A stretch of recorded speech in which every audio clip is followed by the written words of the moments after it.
biji nitrinya juga bagus banget ya Mas Pram, subur.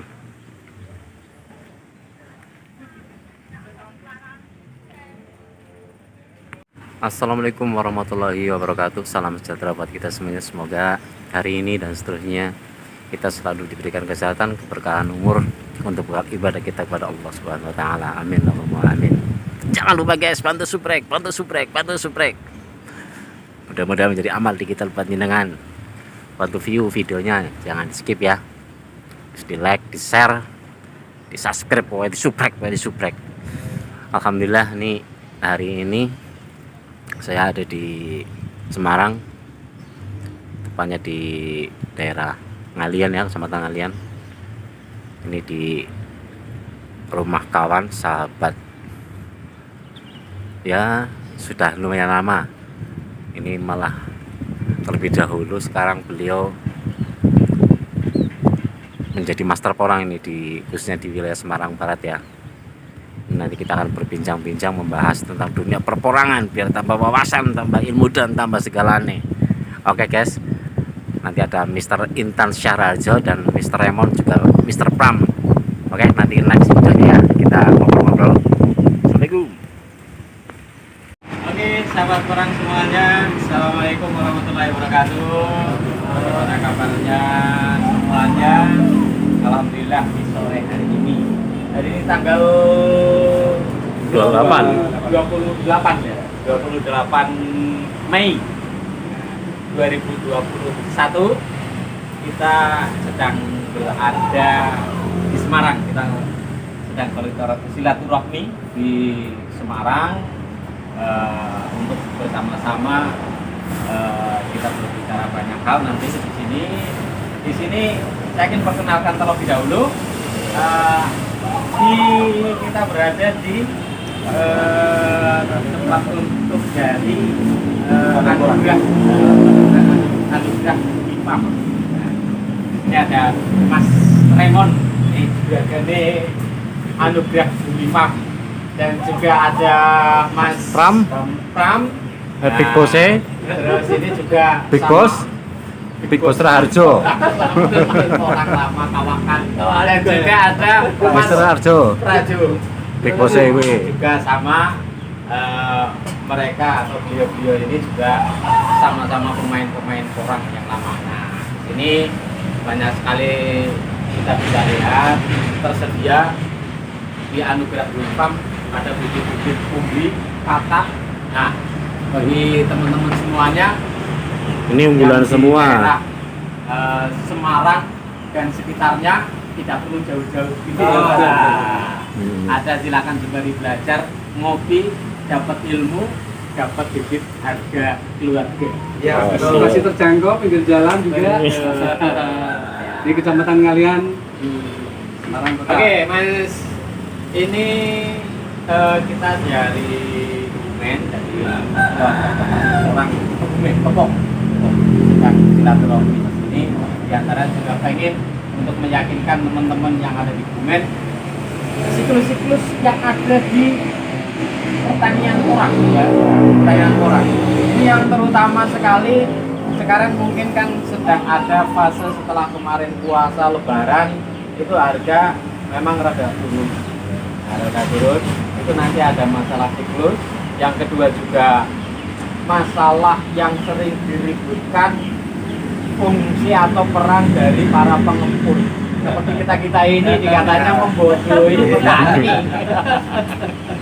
ya itu. Nah, Mas, sedikit kita akan membahas terlebih dahulu masalah menurut panjenengan semuanya apa sih sebenarnya fungsi dari para pengepul? Fungsi dari para pengepul, apakah ini menguntungkan untuk para petani? Juga harus ada namanya fase atau tingkatan di pengepul, atau nggak usah ada, itu merugikan atau bagaimana itu? Nah, monggo Mas, menurut panjenengan dulu ya. Kalau fungsi dari pengepul sendiri di sini kita menampung rekan-rekan petani yang sekiranya dia panen dan ini sudah dorman yang kita panen itu sekiranya tidak terlalu banyak, Ya. mereka akan kemana menjualnya. Ya. Nah, tidak serta-merta mereka akan bisa dengan panenan 1 kintal, 2 kintal sampai 5 kintal bisa masuk ke perusahaan, belum tentu. Ya. Nah, fungsi kita dari pengepul ini untuk menampung mereka itu, merangkul mereka dari yang panenan kecil, baik umbi, baik bibitnya kita rangkul, kita tampung Ya. dengan harga sesuai di pasaran. Nah, Kita beli. ini ada kalimat yang sesuai di pasaran ini yang mungkin bisa atau sering sekali menjadi salah tafsir. Pasarannya yang dilihat itu ini harga pabrik adalah katakan sekarang 7.500. Iya. Nah, petani itu mintanya punya barang 1 kintal, 2 kintal, 6 kintal, mintanya harganya juga 7.500. Nah, Jadi polemik. Nah, kita akan begini sebagai pengepul. Kita memberi pengertian kepada petani-petani itu harusnya dilihat. ya, Dilihat dulu. Kenapa mereka minta segitu? Ya harusnya dilihat untuk menuju ke petani, pengepul, ke perusahaan kan kita butuh biaya. 1, tenaga. 2, akomodasi. ya, 2, transportasi. Nah, itu kan harusnya menguntungkan di petani juga menguntungkan di pengepul. Iya. Harus kita bagi segi istilahnya. ya, Ya harus kita minta di pabrik harga misalkan 8.000, mereka minta 8.000. Lah kita sebagai pengepul yang butuh untuk biaya transportasi, biaya akomodasi itu gimana? dan juga pembibitan juga ya. Ya, kan harus kita bagi-bagi dong, untuk sedikit, sedikit, sama-sama saling menguntungkan. Harus kita antara petani, pengepul, dan untuk perusahaan itu harus bersinergi. Nah, agar kedepannya nanti orang semakin bagus, harga semakin bagus. Mas, ada pertanyaan lagi. Boleh. Ini juga menjadi polemik di lapangan ya, terutama masalah naik turunnya harga. Ini ada sebagian kawan-kawan mungkin yang masih tingkatan pemula ya. Jadi mereka benar-benar belum tahu siklus harga. Cuma sekagetan lah bahasanya seperti itu. Kenapa harga di bulan ini sekian, harga di bulan ini sekian, kok nggak bisa pasti. Itu masih jadi tanda tanya besar untuk petani pemula yang belum tahu dan belum mengikuti siklus seperti itu. Coba Mas Rajo jelaskan nih biar kawan-kawan lebih gambar lagi kalau masternya sendiri yang menjelaskan. Sebenarnya begini, harga itu nggak ada yang turun ya. Karena di tahun-tahun kemarin kita lihat 19, 20 itu di bulan Mei itu masih dikiran kisaran 5.000, 5.500. Ya. Dan sekarang ini pabrik buka sudah di angka 7.000. Di mana turunnya? 7.500 ya. Bisa dikatakan turun karena petani-petani pemula ini nun sewu, bukan dibodohi ya, artinya dibuat terkesima oleh para pengepul pelayon, pengepul yang tidak punya dodol saleh, pengepul yang tidak punya tempat tinggal yang jelas. Dia hanya dibuat dengan harga-harga tinggi supaya apa? Pengepul baru ini atau pengepul pelayon ini mendapatkan barang sebanyak-banyaknya. Ya. Tembaklah Berkompetisinya kurang sehat ya. Sementara pabrik pada saat sebelum lebaran atau puasa itu belum buka harga. Pabrik hanya cek lokasi aja, tapi belum buka harga secara resmi. Karena apa? Musim panen umbi produksi ini idealnya secepat-cepatnya bulan 6, selamat-lamanya bulan 90 itu dia tidak terima. Ya. Nah, kalau di bulan 4 tidak ada yang bisa terima umbi produksi, ya kita tanda tanya. Ya. Kenapa dia bisa berani? Karena tadi pengen cari barang sebanyak-banyaknya, setelah pabrik buka dia masukkan dia untuk cari keuntungan yang besar-besarnya. Nah, tetapi pada kenyataannya pabrik baru buka dengan harga yang Ternyata masih biasa-biasa saja di luar dugaan para pengepul-pengepul yang Main. baru itu main itu. Sehingga kesannya harga turun lah, orang nggak laku lah. Ini yang buat dia sendiri. Iya. Yang buat info-info itu juga orang-orang yang kecewa ini. Sebenarnya bukan petani. Iya. Petani nggak mungkin dia buat info-info seperti itu. Petani nggak tahu kok. Hanya petani paling tanya, kok turun mas harganya? Sebenarnya nggak turun, justru naik trennya. Dari Iya. 2019 dibandingkan tahun yang lalu di musim Betul. yang di bulan yang sama. Iya, Iya. ini loh. Setuju. Kan gitu, nggak ada yang turun sebenarnya. Yang menurunkan, yang menaikkan itu ulah-ulah orang-orang yang di lapangan hanya oknum tertentu. Tapi kalau pemain-pemain kawan, pemain-pemain yang sudah tahu, pasti akan standby dia. Iya. Nungguin info dari Betul. pabrik berapa, baru dia lepas harga. Pabrik semene loh, Tapi sesuatu nggonku ya sebenarnya monggo, Iya. tapi tekan nggonku. Nek aku kan jemputin nggonmu ya paling tidak transportku diuntungkan gitu Iya. aja. Biar sama-sama jalan. Oke. Kembali ke tadi seperti kenapa kok harga di petani nggak bisa sama dengan di pabrik? Karena di petani pun tidak serta-merta dia tanam dengan kuantiti atau jumlah yang besar. Selebihnya paling hanya kalau di kita datanglah paling 2-3 kintal kita ambil. Ya. Nah, ini kan menjadikan harga tidak sama dengan pabrik. Ya.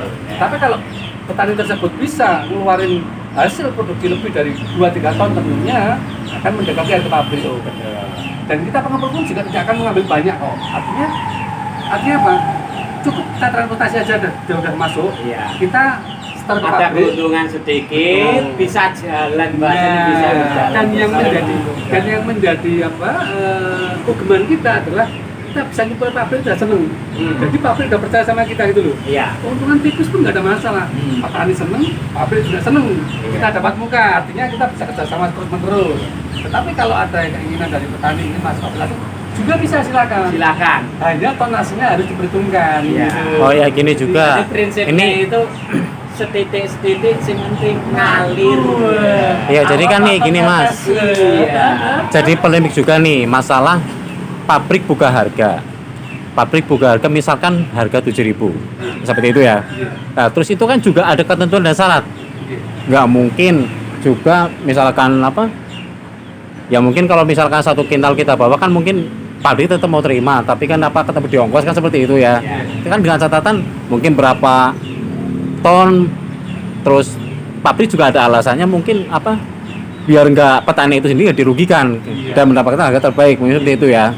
Nah itu perlu kita jelaskan lagi ke teman-teman yang baru nanti akan mulai budidaya Ya, gitu. ongkos kirim katakanlah umpamanya dari Kebumen Hmm. ke Semarang membawa 1 ton.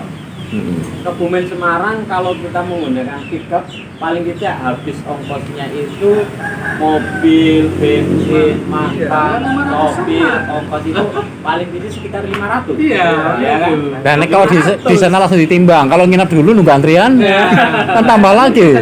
Iya. Ini mungkin untuk teman-teman pemula. Ah. Kadang mikirnya kan gini, itu kan omongannya para pengepul. Ya. Nah, jadi maaf ya, di sini kita sebelum jadi pengepul, awalnya kita juga penanam, petani dulu. Sampai sekarang juga masih Masih. nanam. Iya. Sampai sekarang kita masih nanam dan kita pernah jual sama pengepul. Waktu tanaman kita itu baru jumlah sedikit, Iya. kapasitas sedikit, Ah. karena belum bisa Masuk pabrik. memenuhi pabrik Iya. dengan target berapa ton gitu kan. Baru punya 5 kintal, kan kita lewat pengepul. Betul. Udah Oh, ada masuk nanti. proses selama 3-4 musim ini, dan namanya orang usaha pasti kan berkembang. Akhirnya kita berkembang jadi bisa ngepul juga. Yang pastinya tentunya untuk teman-teman semuanya, baik yang ada di Kebumen, di Purworejo, di Jawa Tengah khususnya lah, bahwasanya satu yang perlu kita ingat, orang itu sudah direspon secara langsung oleh Bapak Presiden kemarin sebelum Lebaran itu melakukan rapat terbatas dengan 3 menteri. Nah, ini suatu hal yang komoditas yang luar biasa. Jadi kalau kita membaca feelingnya kita sebagai orang pebisnis atau apa, itu sudah pasti nggak akan main-main. Nah, itu ya. Jadi tidak ada istilah main-main dalam dunia perporangan. Itu nanti sesaat, itu nanti Ya, itu nah. ada yang bilang, ada yang takut jangan-jangan kayak batu ake, kayak Dimitri. Gunung Cinta. Iya. Nah, jadi kita lihat sifatnya.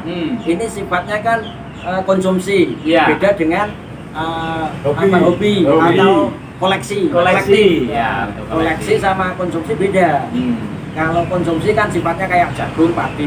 Ya. Sedangkan orang ini di negara Jepang, Cina itu kan bahan pokok makanan mereka. Iya, untuk dikonsumsi. Nah, sedangkan di sini kita belum bisa mengolahnya. Betul. Kedepannya mungkin nanti ada yang bisa buat tepungnya atau buat snacknya kayak di Nah, Jepang, buat mie-nya. Jadi masih panjang ini harapan Untuk segmen orang. pasaran dalam negeri sendiri belum ada yang berpikir. Ini malah masa aktif ini rencana mau bikin siomay atau cilok dari porang ini. Mantap. tapi kan tapi kan yang nanti yang masuk apa yang mau beli ya mikir-mikir lah, bahannya regane semono, ciloko ya mesti larang. Iya. Ya nggak beda, nggak beda juga, dampingnya juga mahal. Iya. Disinilah pentingnya kalau ngopi itu harus jauh. Oh iya. Kopi ini. Ngopi dulu. Ya boleh, siap. Ini jadi ini fungsinya kita itu sering silaturahmi, dapat kopi pertama udah pasti, dapat wawasan, tambah ilmu dan wawasannya lebih luas guys. Nggak semata-mata cuma mantengin Facebook sama YouTube yang kadang sumbernya itu nggak jelas, narasinya nggak jelas. Jenengan tiba-tiba menanam ujuk-ujuk tanpa sinau YouTube kayak gara apa kena masalah. Ora tukul, jerit-jerit nyalana pengepul. Alasannya bibitnya elek. Padahal dia enggak itu belum mumpuni ilmu nih kurang silaturahmi itu. Nah, seperti itu. Para pemula petani ya nggak ada pemula semua lah. Harusnya itu masukan-masukannya dari YouTube itu hanya sekedar referensi aja. Iya, buat referensi seharusnya. Jangan jadikan Patokan, sumber pasti. Iya. Terus hilangkan rasa kebencian, kecurigaan, sirik. Iya. Oh, kayak ini paling ini ya itu nanti yang bikin rusak itu. Iya. Jadi Sepakat, kita gitu, sepakat. fair, care, enak lagi. Apalagi ada rasa menjalin silaturahmi Iya. persaudaraan, pasti lebih enak. Misalkan ada yang kurang pas, tanyakan, Mas, lu kok harganya sekian? Nah ini nanti kita bisa ngasih tahu, lah ini harga pabrik. Nah saya kan juga cari itu. Iya. Kalau mau tanpa ada selisih ya silakan disebarkan ke Apalagi kalau tanahnya, boleh tanya itu langsung datang ke tempat sini ya, ke tempat kita misalkan, udah pasti dapat kopi loh. Dapat bonus kopi, Kalau udah ilmunya punya tak kasih. Iya. Itu guys. Jadi pokoknya perlu diingat yang tadi saya bilang pentingnya silaturahmi ke senior ke mbah-mbahnya seperti contohnya ini sangat sekali banyak manfaatnya. Pokoknya jangan pernah bosan untuk menimba ilmu. Wis kaki-kaki wis ben ora denger isin ya ora apa-apa.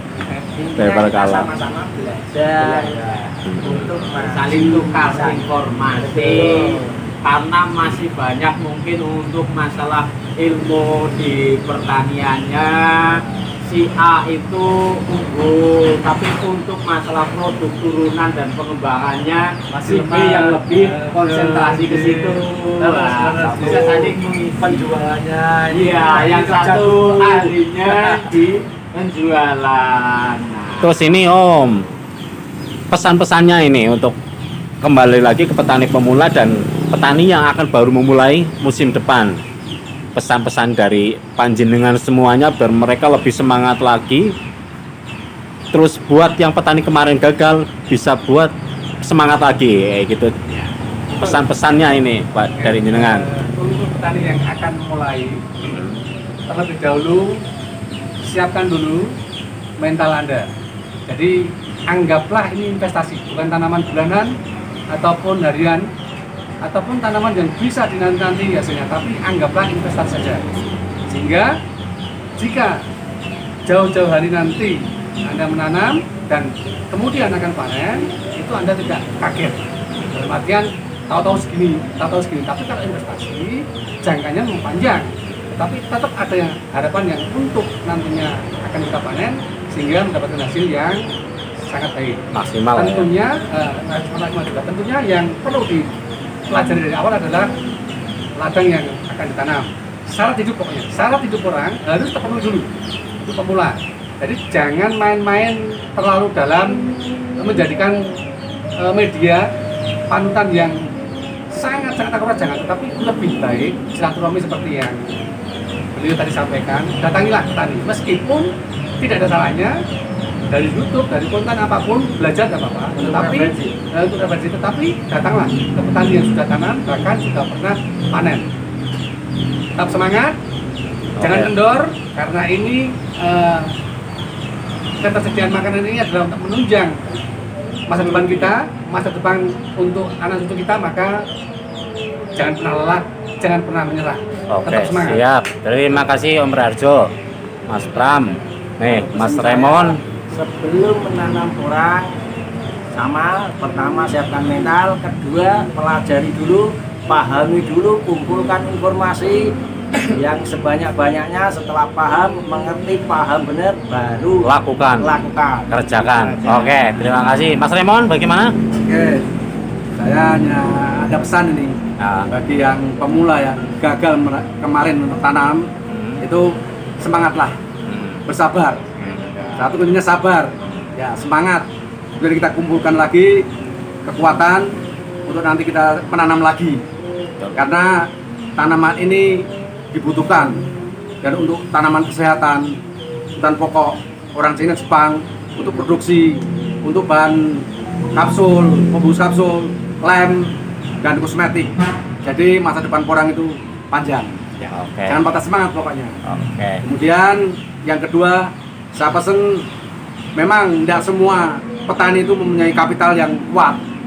Ya, karena sedikit demi sedikit tidak apa-apa. Kita tanam sedikit, Sesuai kemampuan ya. ya sesuai kemampuan. Kita berusaha untuk bangkit. Nanti insya Allah dengan kesabaran dan ketekunan, rawat kebun, rawat tanaman sebaik mungkin. Insya Allah nanti akan menemukan hasil. Oke. Tidak terima menutup kasih. kemungkinan kita tanam pasti kita ngunduh. Insya Allah dengan doa dan kekuatan semangat akan mendapatkan hasil yang maksimal. Siap. Amin, amin. Siap. Salam dari petani pengepul pedang porang Semarang, Jawa Tengah, Indonesia. Oke, siap. Makasih. Terima kasih. Silakan ya. Oke, guys. Terima kasih. Demikian sahabat orang semuanya, keluarga Kepok dari Kebumen. Ini kita tadi sudah bincang-bincang dan ada pesan-pesan dari beliau bertiga. Kita sudah di Semarang. Yang pasti satu prinsipnya itu boleh ngopi sing adoh. Iya. Boleh ngopi sing Jadi adoh. kita lebih banyak wawasan. Ya, jangan seperti kata dalam kurung ya. Ya, oke gitu ya. Oke, siap. Dan bermanfaat. Terima kasih. Tetap semangat, dan untuk seluruh petani porang Kebumen, kita di Kebumen harus sekali lagi harus benar-benar ayo tingkatkan budidaya kita di porang Oke. agar Kebumen tidak menjadi kabupaten termiskin Kismin. di Jawa Tengah. Isin ke kalau juragan. Oke. Ya, terima kasih. Siap. Pak Turun. Terima kasih atas waktunya. Assalamualaikum warahmatullahi wabarakatuh. Salam.